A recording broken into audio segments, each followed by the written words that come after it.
Assalamualaikum warahmatullahi wabarakatuh. Apa kabar anak-anakku semuanya? Semoga senantiasa dalam keadaan sehat walafiat. Amin ya rabbal alamin.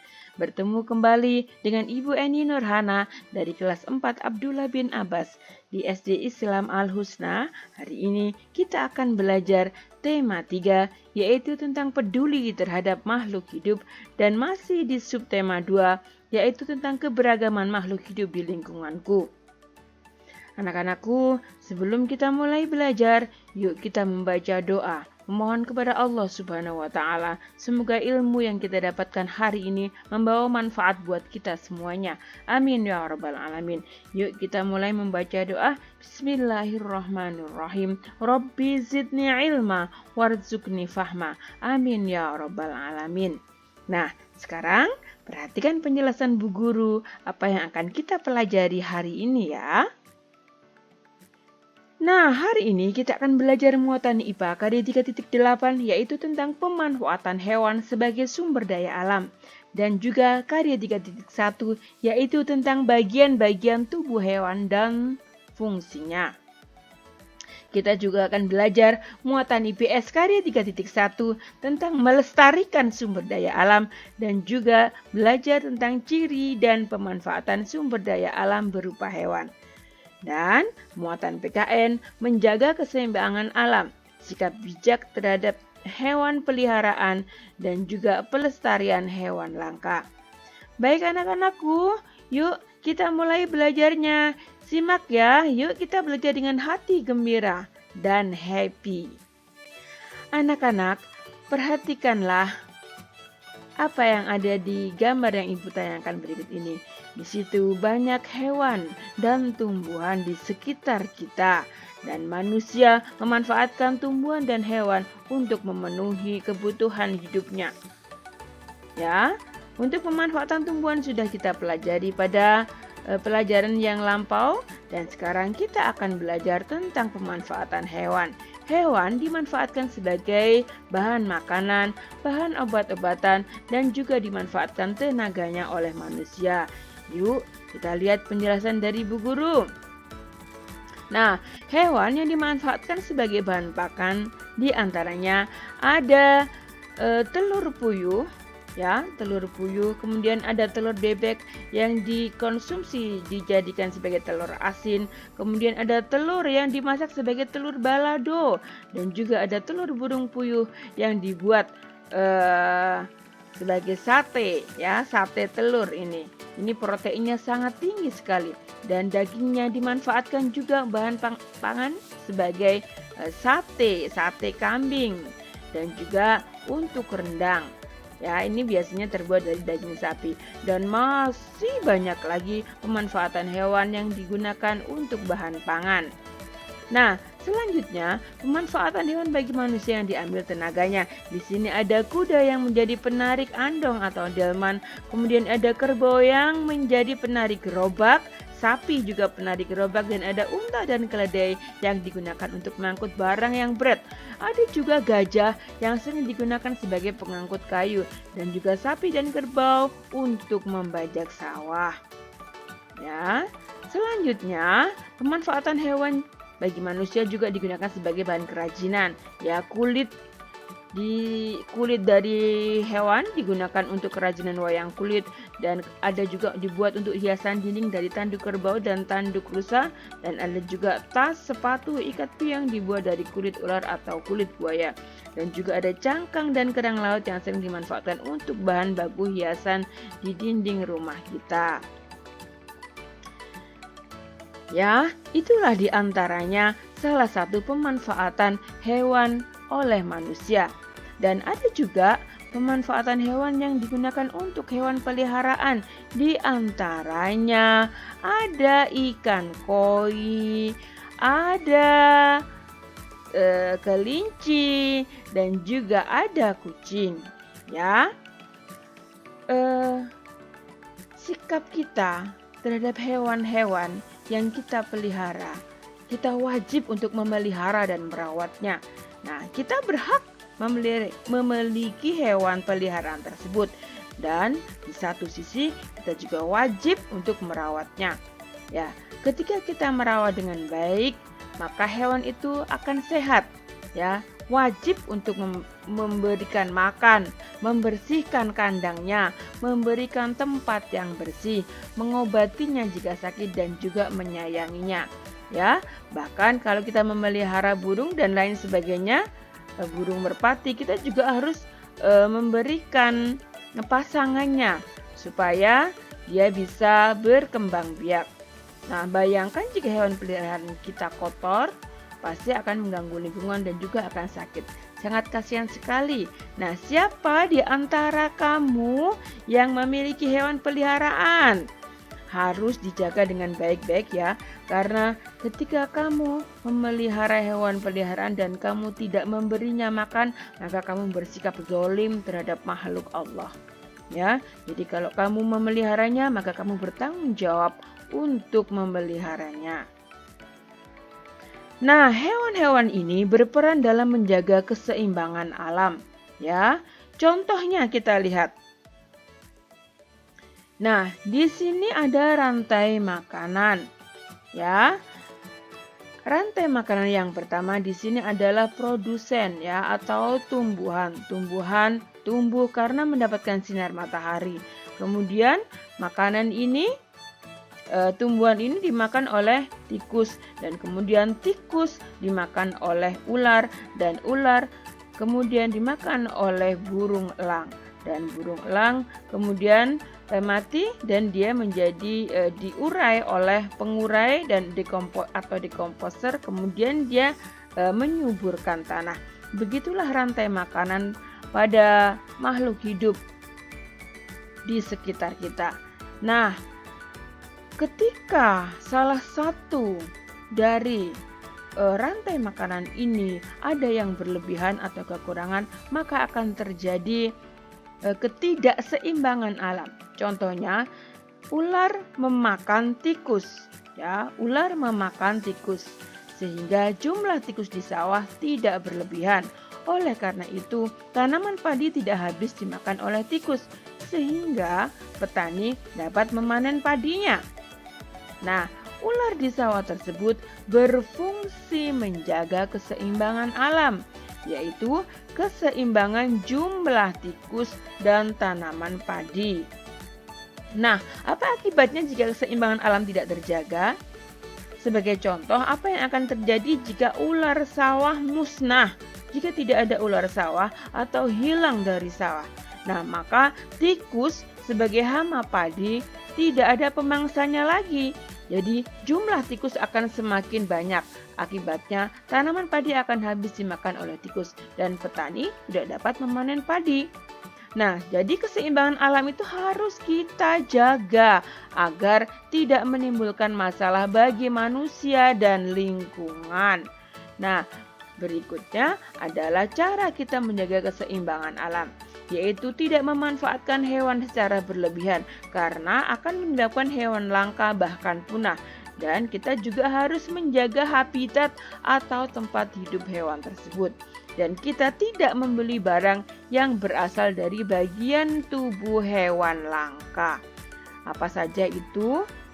Ya, misalnya beli tas dari kulit buaya atau dari beli bulu baju dari bulu-bulu ya.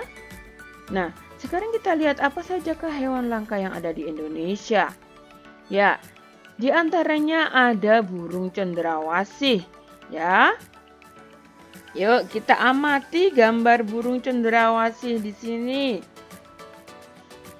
Indah sekali bukan burung cendrawasih itu? Ya kan? Nah, burung cendrawasih itu disebut juga sebagai burung surga. Ya, burung itu menjadi maskot Papua, memiliki warna bulu yang sangat indah. Bahkan karena keindahannya, burung ini jarang turun ke bawah. Dia lebih sering hinggap di dahan pohon. Ya, burung cendrawasih ini adalah burung khas Indonesia yang terletak di kawasan hutan tropis Papua dan sekitarnya. Hal ini yang menyebabkan burung tersebut dikelompokkan ke dalam satwa endemik hanya ada di Papua. Ya. burung surga. Burung cendrawasih termasuk ke dalam marga Paradisae yang diartikan dengan burung surga. Ciri khususnya yaitu bulunya yang sangat indah dan kombinasi beberapa warna yang mencolok seperti hitam, coklat, oranye, kuning, putih, biru, merah, hijau, dan ungu. Warna burung tersebut membuat burung cendrawasih terlihat lebih indah dibanding burung yang lainnya. Burung cendrawasih saat ini termasuk hewan langka sehingga harus dilindungi. Burung cendrawasih hanya boleh dipelihara oleh pemerintah di tempat konservasi hewan seperti kebun binatang. Hal itu dilakukan untuk tujuan pendidikan, pengetahuan, dan wisata. Ya, mari kita melestarikan burung cendrawasih dengan cara tidak memperjualbelikannya, tidak memelihara burung cendrawasih perorangan, dan tidak merusak habitat aslinya di hutan. Ya.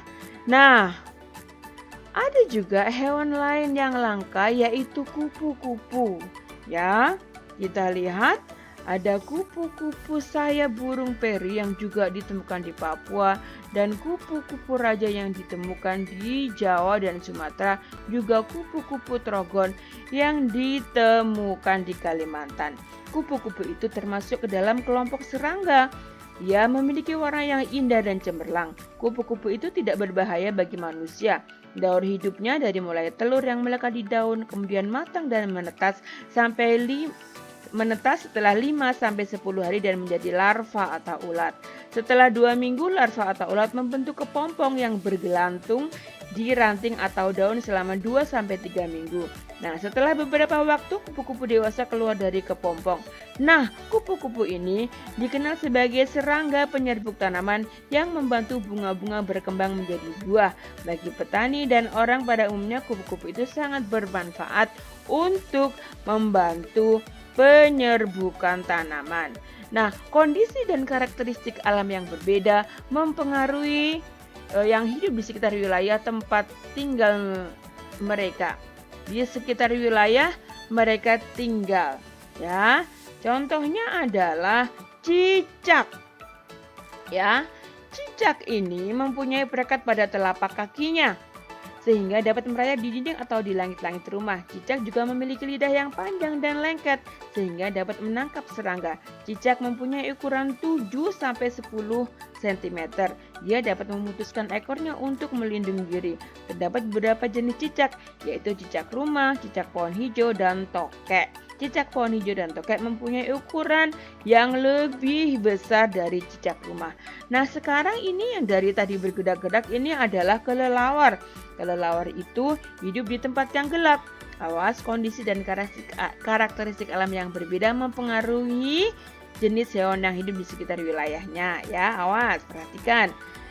Kelelawar ini mengeluarkan suara dengan frekuensi tinggi sehingga memiliki pendengaran yang baik dan peka menerima bunyi pantulan. Kelelawar mampu mendeteksi benda-benda di sekitarnya dengan bunyi pantulan tersebut. Kelelawar adalah hewan nokturnal karena melakukan kegiatan di malam hari. Ada 2 jenis kelelawar, yaitu pemakan buah dan juga pemakan serangga. Nah, sekarang ada hewan yang lain, yaitu bunglon. Bunglon itu dapat mengubah warna kulitnya sesuai dengan warna benda yang ada di sekitarnya. Misalnya ketika berada di atas daun yang berwarna hijau, maka warnanya berubah menjadi hijau. Ketika berada di batang, maka dia akan berubah menjadi warna coklat. Bunglon mengubah warna kulitnya untuk melindungi diri. Bunglon memiliki lidah yang panjang melebihi ukuran tubuhnya. Ya. Nah, sekarang kita akan ke hewan-hewan langka yang ada di Indonesia. Seperti tadi burung cendrawasih. Nah, sekarang kita akan ke hewan langka yang pertama, yaitu adalah harimau. Harimau, kita ya, silakan dilihat dulu gambarnya. Kamu pernah lihat apa enggak? Nah, ini adalah harimau Sumatera, ya. Salah satu hewan langka yang ada di Indonesia yang keberadaannya terancam punah. Jumlah hewan ini hanya ada sekitar ratusan saja. Ya, kalau kamu ingin melihat harimau Sumatera, bisa berpetualang ke Taman Nasional Kerinci Seblat yang ada di Sumatera. Kemudian ada juga orang utan. Orang utan adalah primata asli Indonesia yang masih kita temukan sekarang. ya. Tetapi habitat aslinya semakin terancam dan kian sempit. Nah, ini adanya di Kalimantan di Taman Nasional Batang Ai.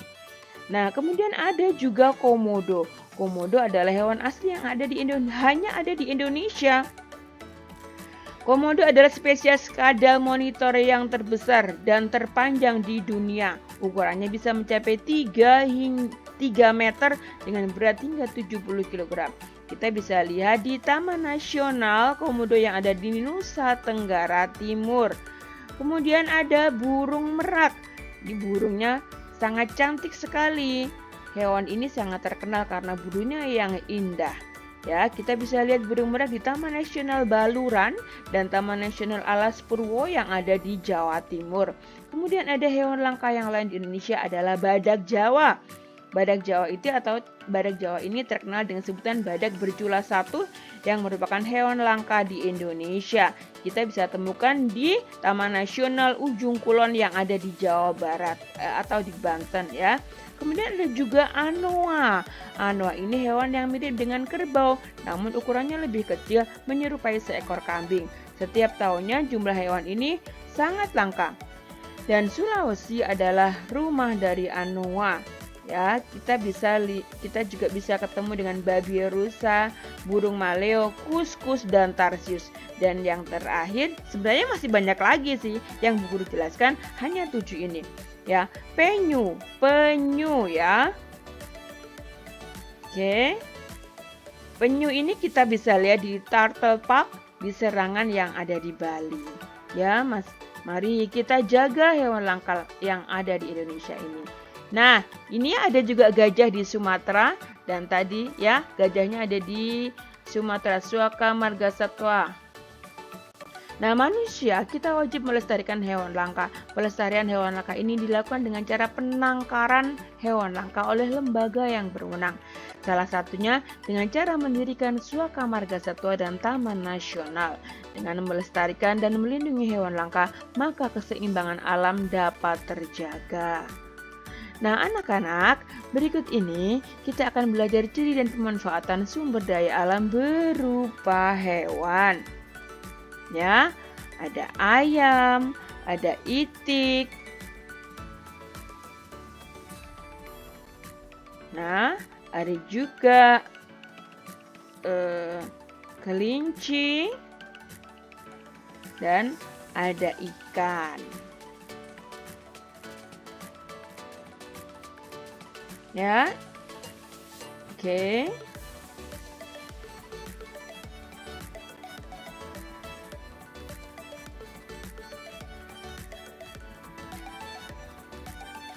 Yuk, kita lanjutkan.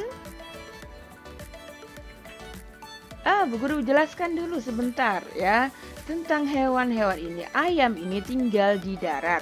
Ya, ayam memiliki paruh yang berguna untuk mencari makanan. Ayam dimanfaatkan daging dan telurnya, dibudidayakan di peternakan dan berada di dataran rendah. Kemudian bebek atau itik, ya, ini tinggal di darat juga. Namun bebek juga dapat berenang di perairan. Bebek dibudidayakan di peternakan, dimanfaatkan daging dan telurnya juga. Dan telurnya tadi dimanfaatkan sebagai telur asin. Kemudian kelinci hidup di darat. Kaki belakang kelinci lebih panjang dan kuat sehingga mampu melompat di darat. Makanan kelinci adalah wortel. Kelinci umumnya dijadikan hewan peliharaan. Dan ini adalah ikan. Ikan hidup di air. Ya, ikan digolongkan menjadi 3 jenis, yaitu ikan air tawar, ikan payo, dan ikan air laut. Ada ikan yang dimanfaatkan sebagai makanan dan ada juga yang dimanfaatkan sebagai ikan peliharaan. Ikan peliharaan memiliki tempat hidup di akuarium atau di kolam ikan. Nah, sekarang kita akan belajar tentang bagian-bagian tubuh hewan dan fungsinya. Di sini ada kucing. Kucing memiliki ekor untuk menjaga keseimbangan gerak, telinga untuk mendengar, mata untuk melihat, hidung untuk mencium bau, dan mulut untuk makan dan mengunyah makanan. Bulu kucingnya berfungsi untuk menjaga tubuh agar tetap hangat, dan kakinya untuk berjalan dan memanjat juga menerkam mangsanya. Nah, kita lihat lagi ada bagian tubuh ikan. Ikan di sini ekornya untuk bergerak dan mengubah arah gerak, kemudian mata untuk melihat, lubang hidung untuk mencium bau, dan insangnya untuk bernafas. Mulutnya juga untuk makan, sirip untuk bergerak, dan perut untuk mengolah makanannya. Selanjutnya ada bagian-bagian tubuh hewan burung. Paruh burung berfungsi untuk mengambil makanan. Ya, paruh burung itu sesuai dengan jenis makanannya, berbeda-beda. Kemudian ada mata untuk melihat benda-benda di sekitarnya, sayap berfungsi untuk bergerak dan atau terbang, dan burung terbang dengan cara mengepakkan sayapnya. Ini dia contohnya. Kemudian ada ekor yang berfungsi untuk menjaga keseimbangan burung saat terbang, dan cakar yang berfungsi untuk mencengkeram mangsanya. Dan untuk burung elang dan untuk bertengger di dahan pohon untuk burung pipit. Kita lihat lagi bagian tubuh hewan yang lain, ada ayam dan itik. Sayap ayam berfungsi untuk keseimbangan saat bergerak. Nah, saat ayam turun dari tempat yang tinggi, sayap ayam dikepakkan untuk menjaga keseimbangannya. Kaki untuk bergerak. Nah, pada ayam jantan terdapat taji untuk mempertahankan diri. Ini tajinya. Nah, dan paruh bebek ini berfungsi untuk mengambil makanan. Paruh bebek pipih dan panjang yang berguna untuk mengambil makanan yang ada di dalam lumpur. Sedangkan paruh ayam sama juga fungsinya untuk mengambil makanan. Sayap bebek sama dengan sayap ayam berfungsi untuk alat keseimbangan. Sayap bergerak cepat. Sayap bebek dikembangkan agar tubuhnya tetap stabil. Dan kaki bebek berfungsi untuk bergerak ketika di darat untuk berjalan, dan ketika di air berfungsi untuk berenang. Pada kaki bebek ini terdapat selaput yang berguna sebagai alat perenang dan membantunya ketika berjalan di atas lumpur agar tidak mudah terperosok. Ya, bisa dipahami penjelasan Bu Guru? Nah, alhamdulillahirabbil alamin, pembahasan kita hari ini sudah selesai materi tentang IPA, IPS dan PKN. Semoga anak-anak bisa memahami ya. Jika masih belum paham, putar lagi videonya. Bu Guru ucapkan terima kasih atas perhatiannya. Tetap semangat belajar dan jaga kesehatan selalu. Jangan lupa subscribe, kemudian like, share, dan komen dengan kalimat yang bijak. Ibu Guru ucapkan atas perhatiannya. Assalamualaikum warahmatullahi wabarakatuh. Terima kasih banyak dan sampai ketemu di episode berikutnya, di materi belajar berikutnya.